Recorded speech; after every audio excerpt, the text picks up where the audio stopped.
ஹாய்ங்க, welcome to Monis kitchen. வாங்க நாட்டுக்கோழி தண்ணி குழம்பு சிம்பிளாக எப்படி பண்ணுறதுன்னு பார்க்கலாங்க. இதுக்கு வந்துட்டு குக்கரில் வந்து நல்லெண்ணெய் ஆட் பண்ணிக்கோங்க. நல்லெண்ணெய் ஆட் பண்ணிவிட்டு சோம்பு, ஒரு 5-6 சின்ன வெங்காயம், அதுக்கப்புறம் கருவேப்பிலை போட்டுட்டு நாட்டுக்கோழி அலசி வச்சுருக்கோம் இல்லைங்க, அதுவும் அதுக்கு தேவையான அளவு உப்பும் மஞ்சத்தூளும் போட்டு நல்லா மிக்ஸ் பண்ணி விட்டுக்கலாங்க. இதுக்கு வந்துட்டு கொஞ்சமாக ரைஸ் போட்டு நிறைய குழம்பு ஊற்றி குழந்தைங்களுக்கு பசஞ்சு கொடுத்திங்கன்னா நெஞ்சு சளியெல்லாம் வந்துட்டு சூப்பராக கேட்குங்க, சரியாக போயிடும். அதுக்கப்புறம் இது வந்து 1 கிலோ சிக்கனுக்கு இந்த 1 குழிக்கரண்டி அளவுக்கு இஞ்சி பூண்டு பேஸ்ட் ஆட் பண்ணியிருக்காங்க. வீட்டில் அரைச்சி வச்சுருக்க கறி மசாலா தூள் 2 ஸ்பூன் போட்டு நல்லா கறியை மிக்ஸ் பண்ணி விட்டுறலாம் எண்ணெயில். நல்லா எண்ணெயில் கறி வந்து பிடிச்சதுக்கப்புறமேட்டுக்கு தேவையான அளவு தண்ணி வந்து ஊற்றிக்கலாங்க. எனக்கு வந்து இன்றைக்கி குழம்பு வந்து நல்லா தண்ணியாட்ட வைக்க போகிறேன். நீங்கள் வந்து திக்னஸாக வைக்கிறேன்னா இந்தளவு தண்ணியே போதுங்க.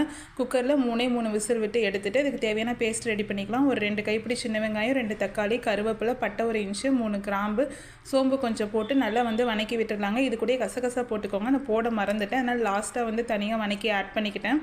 மஞ்சத்தூளும் இதில் 2 ஸ்பூன் வீட்டில் அரைச்சி வச்ச கறி மசாலா தூளும் ஆட் பண்ணி நல்லா மிக்ஸ் பண்ணிவிட்டு கசகசாவும் போட்டு இதுக்கு தேவையான ஒரு அரை மூடி மட்டும் தேங்காய் போட்டு மிக்ஸ் பண்ணி விட்டு ஆறுனதுக்கப்புறம் அரைச்சி பேஸ்ட்டாக ஆட் பண்ணிக்கலாம். குக்கரில் வந்து விசிலும் அடங்கிருச்சு.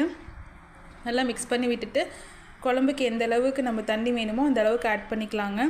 ஆட் பண்ணிவிட்டு தேவையான அளவு உப்பு மட்டும் ஆட் பண்ணிவிட்டு கொதி வந்ததுக்கப்புறமேட்டுக்கு எண்ணெய் பிரிஞ்சு வந்துடும். அந்த ஸ்டேஜில் குழம்பு தனியாக இருத்துக்கலாம், கறியை தனியாக பிரித்து வச்சுக்கலாங்க. எண்ணெய் பிரிஞ்சு வச்சிருச்சு. இப்போ வந்துட்டு நம்ம குழம்பையும் கறியை தனித்தனியாக பிரிச்சுட்டு கறியை மட்டும் தனியாக வணக்கி எடுத்துக்கலாம்.